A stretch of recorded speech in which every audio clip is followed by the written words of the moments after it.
ভাই ভাই ভাই ধুরন্ধর ভার্সেস টক্সিকের ক্ল্যাশ নিয়ে ইয়াস তো দিল কড়া জবাব, যেটা শুনে কি ধুরন্ধরের মেকাররা ভয় পেয়ে নিজেদের সিনেমাটাকে পোস্টপোন করবে। আরেকদিকে টাইগার ভার্সেস পাঠান মুভিকে কেন করা হলো বাতিল, বিকজ নো ডাউট এটা যদি রিলিজ হতো তাহলে ইজিলি কিন্তু 1 থেকে 2 হাজার কোটি কালেকশন তুলতো। বাট তাহলে মেকাররা এত বড় একটা ভুল সিদ্ধান্ত কেন নিল, সবকিছুই জানবো, শুধু ভিডিওটার সাথেই থাকুন।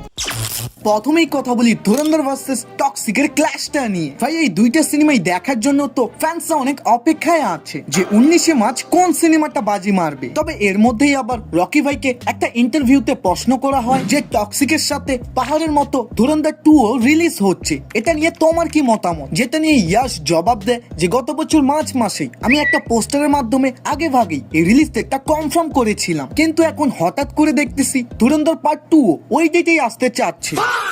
যদি ধুরন্ধর 2 19শে মার্চে আসবে তাহলে মেকাররা আমাকে আগে ভাগেই জানাতো, তখন আমি আমার মুভিটাকে একটু পিছিয়ে নিয়ে যেতাম। ইয়াশ আরো বলে যে বলিউডের এই জিনিসটা আমার একদম ভালো লাগলো না, কারণ আমাদের সাউথ ইন্ডাস্ট্রির মতো আমি মনে করি হিন্দি ফিল্ম ইন্ডাস্ট্রিতে ওরকম ভালো সম্পর্কই নেই যে একে অপরকে সবকিছু খুলে বলে ক্ল্যাশটা না করে দুইটা মুভিকে ভালোভাবে রিলিজ দিবে। ইয়াস মূলত এটাই ছিল রকি ভাইয়ের পুরো স্টেটমেন্ট, যেটা নিয়ে আমিও ইয়াশের সাথে একমত যে অন্তত একবার ধুরন্ধরের মেকাররা ইয়াশকে জানাতে পারতো। আইনো এখন অনেকজনই বলবেন ভাই তাহলে কি ইয়াশ ভয় পাচ্ছে নাকি?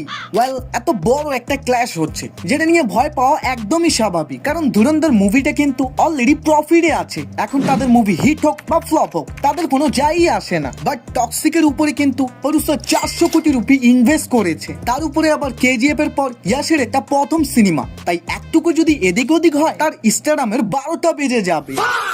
যদিও তিনি ওই ইন্টারভিউতে এটাও বলে যে আমি চাইলেই আমার মুভিটাকে পোস্টপোন করতে পারতাম, তবে এটার জন্য আবার আমার ফ্যান্সরা অনেক হতাশ হবে, তাই যাই হবে পরে দেখা যাবে, আমি খেলার মাঠে অবশ্যই নামবো। তবে এই সামান্য কিছু কথাগুলোকেই কিছু বাংলা রিভিউরা আবার ভুল মাইন্ডে নিচ্ছে, তাদের হিসেবে যে সবসময় কি শুধু বলিউডেরই দোষ হবে। এর আগেও তো সালার ভার্সেস ডাঙ্কির ক্ল্যাশের সময় ডাঙ্কি আগে থেকেই 22শে ডিসেম্বরে আসার কথা ছিল, তবে কথা নেই বার্তা নেই সালার ওই ডেটে রিলিজ হয়ে ক্ল্যাশটা করে। কই এটা নিয়ে তো কারো মাথা ব্যথা হয়নি, তার মানে শিওর ইয়াশ ভয় পাচ্ছে। আরে ভাই এইসব পাবলিকদের আর কি বলবো, যখন একজন অ্যাক্টর সবার সামনে এসে নিজে থেকেই বলতেছে যে এই ক্ল্যাশটা হওয়া উচিত না এবং ইয়াশকে তারা আগে ভাগেই জানালে তারা এই ক্ল্যাশটাকে অ্যাভয়েড করতো। ভাই এইসব শুনে তো ইয়াশের জন্য তালি দেওয়া দরকার, কিন্তু না তারা আবার তারই পিছন মারতেছে। ভাই ব্রো বাকি এটা নিয়ে তোমার কি মতামত অবশ্যই চ্যানেলটাকে সাবস্ক্রাইব করে কমেন্টে জানাও। বাকি ভিডিওটা দেখতেছো খুবই ভালো কথা, তবে এদিক ওদিকের ভুল লিঙ্কে ক্লিক করলে খাবার টাস মারা। গাইস আজকে আমি আপনাদের এমন একটি প্ল্যাটফর্মের সম্পর্কে জানাবো যেখানে প্রতি স্পিনেই বোনাস। জানি এটি শুনতে অবিশ্বাস্য লাগতে পারে, তবে বর্তমান যুগে অর্থ উপার্জন করার সহজ উপায় হলো অনলাইনে, এবং এই প্ল্যাটফর্মটিতে আপনি আপনার পছন্দের সব রকম গেম খেলে উপার্জন করতে পারবেন। তাই এখনই নিবন্ধন করে 300 টাকা জমা করুন, সাথে আমার প্রোমো কোড ব্যবহার করলে পেয়ে যেতে পারেন 50,000 থেকে 1 লাখ টাকা পর্যন্ত বোনাস। তাছাড়াও এখানকার গিভঅ্যাওয়ে ক্যাম্পেইন থেকে জিতে নিতে পারো আইফোন 17 প্রো ম্যাক্স এবং রয়্যাল এনফিনিক্স বাইক। তবে হ্যাঁ আমি যখনই কোনো ভিডিওতে বিজ্ঞাপন দিব বুঝে নিবা ইউটিউব আমার সাথে টাকা নিয়ে গাদ্দারি করতেছে।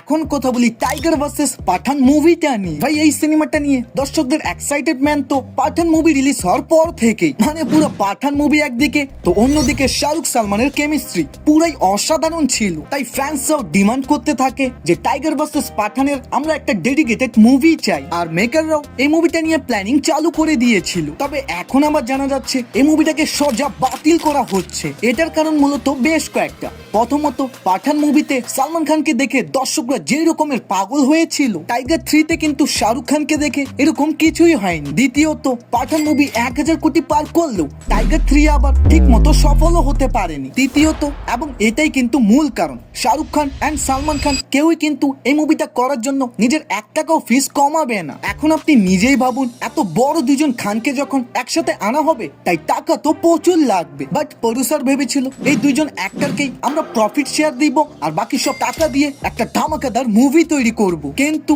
শাহরুখ সালমান কেউই 1 টাকাও কম নিতে চায় না। আর প্রফিট শেয়ারের কথা তো বাদই দিন, ডাইরেক্ট তারা 100 কোটি টাকা ডিমান্ড করে, যেটা শুনে তো আদিত্য চোপড়া ওখানেই বেহুশ, এবং এভাবেই টাইগার ভার্সেস পাঠান সিনেমাটা পুরোপুরি বন্ধ হয়। কিন্তু হ্যাঁ তোমরা আমার চ্যানেলে প্রতিনিয়ত ভিডিও দেখতে চাইলে এখনই চ্যানেলটাকে সাবস্ক্রাইব করে ফেলো।